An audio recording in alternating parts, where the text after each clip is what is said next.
विभीषण के ससुर का क्या नाम था? बोलो बोलो, जल्दी से बोलो।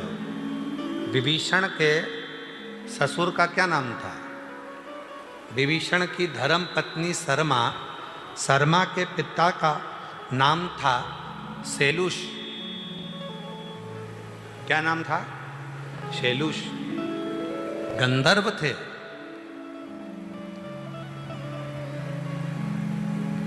और शैलुष गंधर्व लोक में निवास करते थे। और गंधर्व लोक में निवास करने के बाद में वो सारा गंधर्व निवास करते थे और पूरा काम पूरा करते। और पूरा कर कर जब वो कैलाश पर भगवान शंकर की आराधना करने के लिए जाते तो शिवजी तो वहां से ओझल हो जाते, देखते ही नहीं। अब तुम अपने ऊपर लेके चलना इस कथा को। हम अगर दोपहर में जाएंगे तो मंदिर बंद हो जाएगा, समझ लो शिवजी ओझल होगा। क्या करें? विभीषण के ससुर शैलुष गंधर्व जब देखते थे कि शंकर जी नहीं है, जो जल लेकर जाते थे वो जल शंकर जी के कैलाश पर चढ़ाकर आ जाते, कहीं एक कोने में जल को समर्पित कर देते। जल को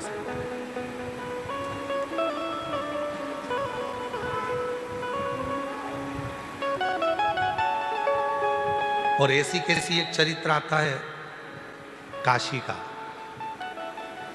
काशी में एक कचौड़ी बेचने वाला है,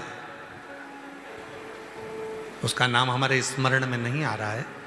कचौड़ी बेचता है और वो कचौड़ी बेचने वाला पुराने समय की बात है, हाथ से कचौड़ी बनाकर सबको खिलाता था। सवेरे सवेरे मंदिर जाता था। एक दिन शिवजी के मंदिर में गया तो विश्वनाथ जी का मंदिर उस दिन खुला नहीं था और उस दिन ग्राहकी ज़्यादा थी, तो मंदिर के दरवाजे पर जल चढ़ाकर आया और दरवाजे पर ही चौखट पर गणेश जी बने थे।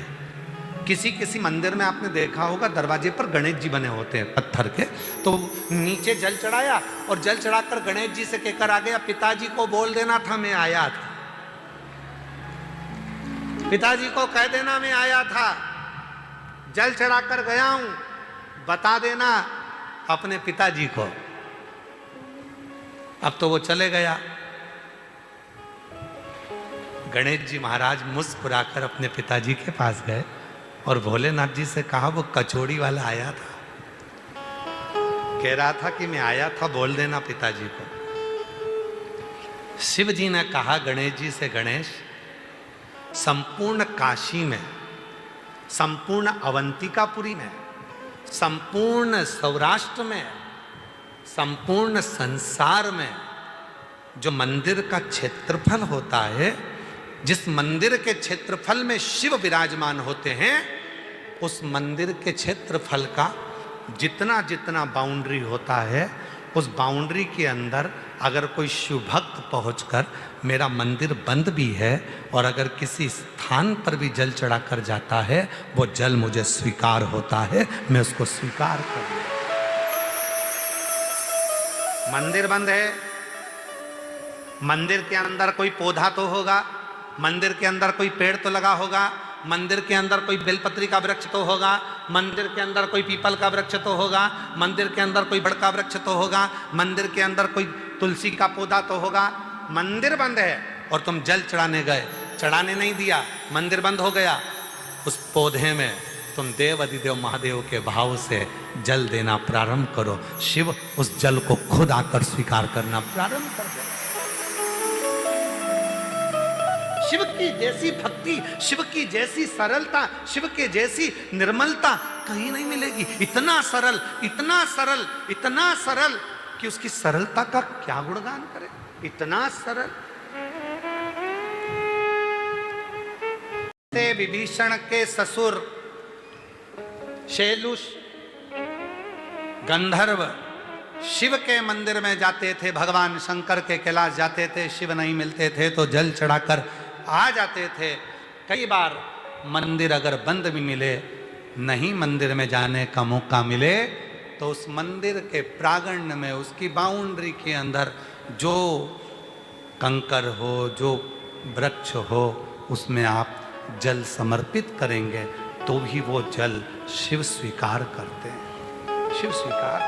और यही बात शैलुष ने अपनी बेटी सरमा को बताया, जो विभीषण की धर्मपत्नी थी। विभीषण की धर्मपत्नी थी। धर्मपत्नी की भाग्य देखकर विद्वानों ने कह दिया था, ए शैलुष, ए गंधर्व, तेरी जो लड़की है सरमा, ये दासी बनकर रहेगी। दासी। शैलुष की आंख में जल भर गया। मेरी बेटी सरमा।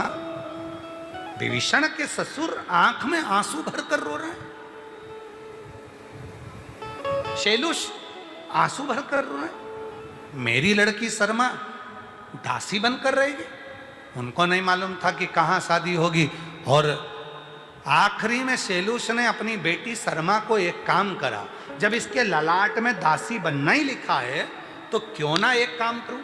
जब बर्तन धोना लिखा है, झाड़ू लगाना लिखा है, पोछा लगाना लिखा है, सबके कपड़े धोना लिखा है, पूरे घर की गुलामी लिखी है, तो एक गुलामी और चालू कर दूं। शंकर जी के मंदिर की भी गुलामी चालू कर दूं। घर के कपड़े धोती हूँ, घर में पोछा लगाती हूँ, घर में बर्तन मांजती हूँ, तो शंकर के मंदिर में भी झाड़ू लगा लूँ एक बार, शंकर के मंदिर में भी पोछा लगाऊं, शंकर के मंदिर के भी बर्तन मांज दूं। और जैसे ही विभीषण के ससुर शैलुष अपनी लड़की सरमा को लेकर जाते, शंकर के मंदिर में बुआरी लगवाते, शिव के मंदिर की चौखट की झाड़ू लगवाते, और जब उसके मंदिर की सेवा चालू कर दी, जब तुम उसकी दासी बन गए, तो फिर संसार में किसी की भी दासी नहीं बन सकते, किसी की दासी।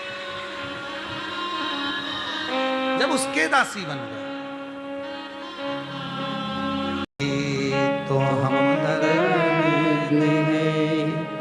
जिसे हर दर्द कहता हूँ, मेरा तो ही तो हमदर्द है, जिसे हर दर्द कहता हूँ। शैलुष ने बेटी को शिव की दासी बना दिया। और जितनी संसार की मेरी बेटियां हैं, जितने मेरे बेटा हैं, जितनी मेरी माता हैं, जितने मेरी जीजियां, मेरे जीजा जितने बैठे हैं, जितने बुजुर्ग माँ बाप बैठे हैं, घर में झाड़ू बर्तन सब करते हो, एक बार नियम बनाओ, शंकर के मंदिर में जाऊंगी, कुछ नहीं तो वहां के दीपक ही उठा के एक और रखी आऊंगी, थोड़ी सी झाड़ू लगा दूंगी, एक बार कर कर